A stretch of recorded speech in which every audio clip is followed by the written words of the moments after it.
Olá, Sônia Blota, muito bom dia a todos. Eu trago como destaque aqui o fato de que o governo Lula perdeu o comando da CPMI, da CPI mista, para investigar aquela roubalheira aos aposentados do INSS, perdeu no voto, mas está tentando controlar de outra forma, utilizando-se dos antigos recursos, conhecidos recursos da chamada velha política.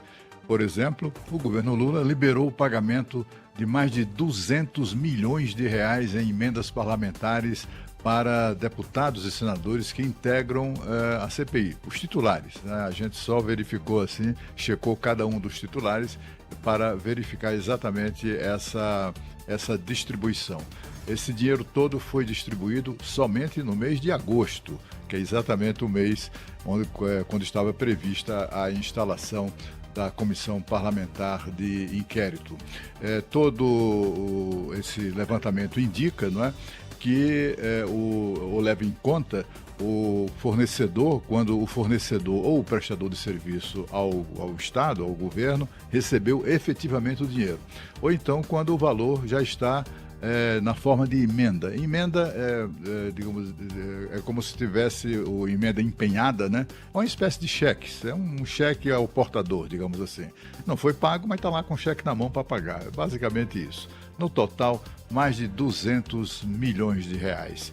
Bom, o fato é que essas emendas representam uma divisão do seguinte, desses 200 e poucos milhões de reais.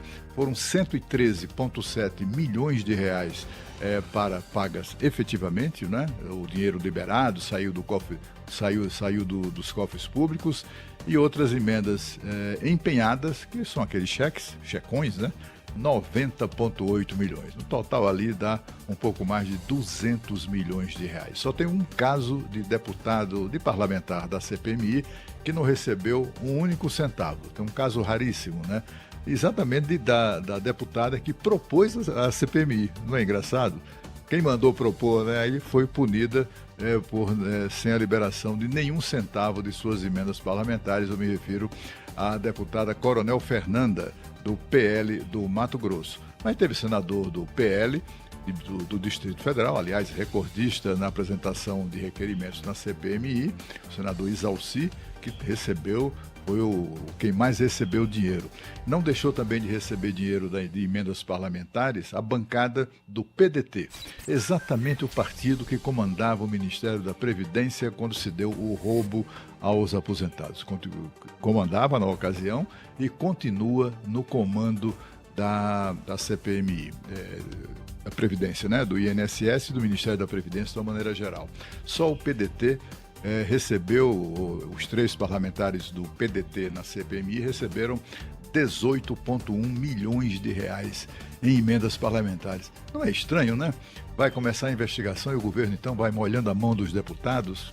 É uma coisa que de fato deveria merecer, no mínimo, uma investigação, mas esse tipo de emenda, de liberação de emenda, jamais será investigado pelo Supremo Tribunal Federal. De qualquer maneira, a gente percebe mudanças, sinais, né, na CPMI, que de fato preocupam aquelas pessoas que acreditam ainda ou acreditavam numa investigação rigorosa do roubo aos aposentados e pensionistas, que é exatamente um acordo, um conchavo que foi feito a portas fechadas entre parlamentares de oposição e do governo.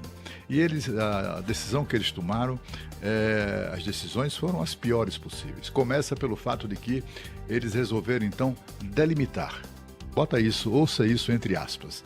Delimitar a convocação ou convite de sindicalistas picaretas, esses vigaristas que tomaram o dinheiro dos aposentados.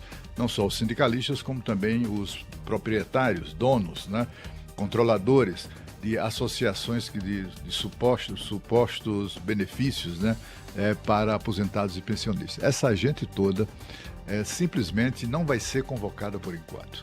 A alegação é de que, olha, veja bem, é preciso ter provas para convocar. Bom, o governo, quando pressionou a oposição para evitar a convocação desses que são os principais, os grandes suspeitos pelo roubo, para proteger, para blindar Frei Chico, que é um deles, né?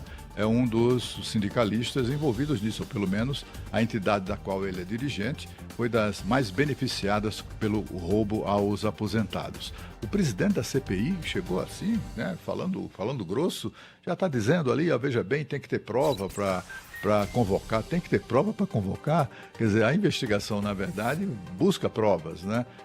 Se fosse assim, então para que investigação, né? Enfim, o fato é que os sindicalistas, portanto, estão blindados e também eles fizeram um acordo, no mínimo curioso, para uma comissão que pretende investigar a fundo, ou foi criada para isso, né? Esse roubo no INSS.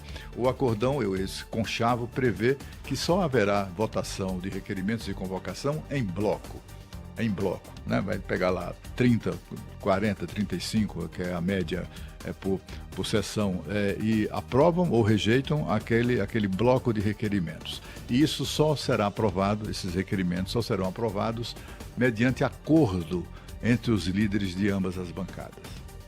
Ou seja, a pizza, o odor de pizza, aquele odor de pizza estragada, já começa a ser percebido na CPMI do INSS. Veja só, vamos ouvir só a fala do senador Rogério Marinho, que é do PL do Rio Grande do Norte, é um dos mais ativos líderes de oposição. Veja como mudou o discurso dele em relação à investigação da CPMI. Veja como ele ficou mais cuidadoso. Então a gente está falando de 41 entidades, né?